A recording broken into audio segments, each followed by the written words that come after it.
پاکستانی آئین اور قانون کے تحت تو ISI یعنی انٹر سروسز انٹیلیجنس کا بنیادی فرض دشمن ممالک کی سازشوں کا سراغ لگا کر انہیں کاؤنٹر کرنا ہے، لیکن پاکستان میں بقول وزیر اعظم عمران خان ISI سیاستدانوں کی کرپشن کا سراغ لگانے کا فریضہ سر انجام دے رہی ہے۔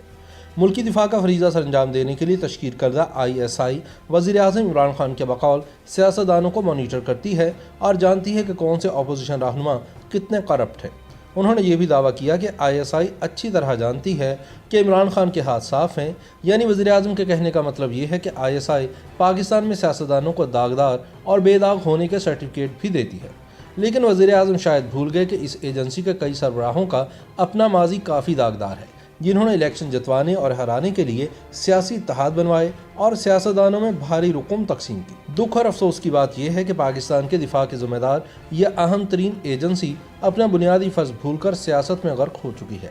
آئین کے تحت ISI تینوں سروسز یا مسلح افواج کے لیے ہے اور اس کے مختلف شعبوں میں بحریہ اور فضائیہ کے افسر بھی ریپوٹیشن پر آتے ہیں، مگر اس ایجنسی کے پہلے انچارج کرنل شاہد حامد سے لے کر آج تک اس ادارے کا سربراہ بری فوج کا ہی کوئی افسر رہا ہے۔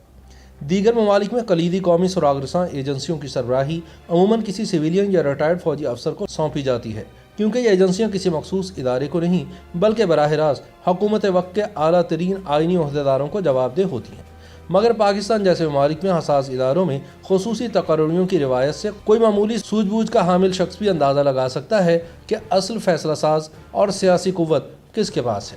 بھٹو دور تک ایک عام پاکستانی صرف CID اور انٹیلیجنس بیورو سے واقف تھا۔ اگر آپ زیادہ دور سے پہلے کے کسی DG ISI کا نام کسی بھاری بھرکم سیاسی تجزیہ کار سے بھی پوچھ لیں تو وہ مشکل ایک آدھ نام ہی بتا پائے گا، لیکن سن 1980 میں جب جنرل اختر عبدالرحمان کا نام دائیں بازو کے میڈیا میں بطور معمار جہاد افغانستان آنا شروع ہوا، تب سے ایک عام پاکستانی کے لیے ISI ہاؤس ہولڈ برانڈ بن گیا۔ اسلامائزیشن کے ٹھیکیدار جنرل ضیاء کے آمرانہ دور میں ہی اس تاثر کو بھی فروغ ملا کہ پاکستان کی نظریاتی اور جغرافیائی سرحدوں کا اگر کوئی نگہبان ہے تو وہ ISI ہے، جو اپنی حیرت انگیز سمعی صلاحیت، غیر معمولی قوت شامہ اور ہمہ وقت کھلی آنکھوں سے ملک کو نہ صرف بیرونی سازشوں سے محفوظ رکھتی ہے بلکہ اندرون ملک بھی سیاسی قبلہ درست کرواتے رہنا اس کے مقدس فرائض کا حصہ ہے۔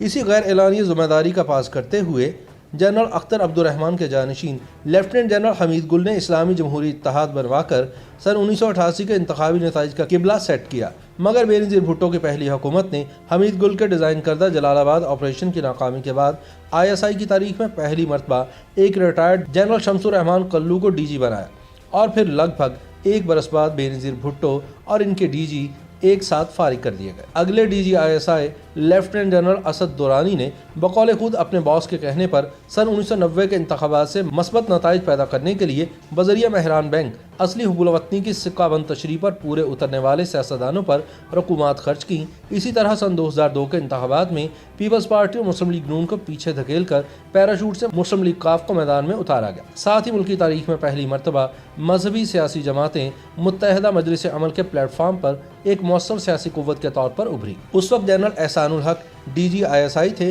مگر انتخابات کی فریمنگ کے سلسلے میں ان کے ایک نائب میجر جنرل احتشام ضمیر کا نام ذرائع ابلاغ کی زینت بڑھاتا رہا۔ جنرل احسان الحق کے بعد آنے والے DG اشفاق پرویز کیانی نے بھی اپنی ذمہ داریاں تندہی سے نبھانے کی کوشش کی، مگر ان کا دور اس اعتبار سے عجیب و غریب رہا کہ ایک ساتھ بہت کچھ یکے بعد دیگرے ہوتا چلا گیا۔ ڈاکٹر قدیر ایٹمی اسکینڈل، چیف جسٹس کی برطرفی کا بحران، لال مسجد کا واقعہ، بلوچستان میں شورش اور کالے کو گورا کرنے والا NRO فارمولا، مگر جنرل کیانی واحد DG ISI گزرے ہیں جنہیں بری فوج کی سربراہی عطا ہوئی اور پھر میمو گیٹ اسکینڈل کی وجہ سے انہیں ایک اضافی مدت بھی ملی۔ عبوری دور میں جنرل ندیم تاج DG ISI رہے اور ان کے ہوتے ہوئے بینظیر بھٹو کی شہادت کا واقعہ پیش آیا، جس کی تحقیقات آج بھی نامکمل ہے۔ البتہ کیانی کے بعد اگر کوئی زمانہ یاد رہے گا تو وہ جنرل احمد شجاع پاشا کا دور ہے۔ لیفٹیننٹ جنرل احمد شجاع پاشا کے تقرر سے ذرا پہلے زرداری حکومت نے ISI کو وزارت داخلہ کے ماتحت کرنے کا نوٹیفیکیشن جاری کیا، مگر 5 گھنٹے کے اندر ہی یہ حکم نامہ واپس لے لیا گیا۔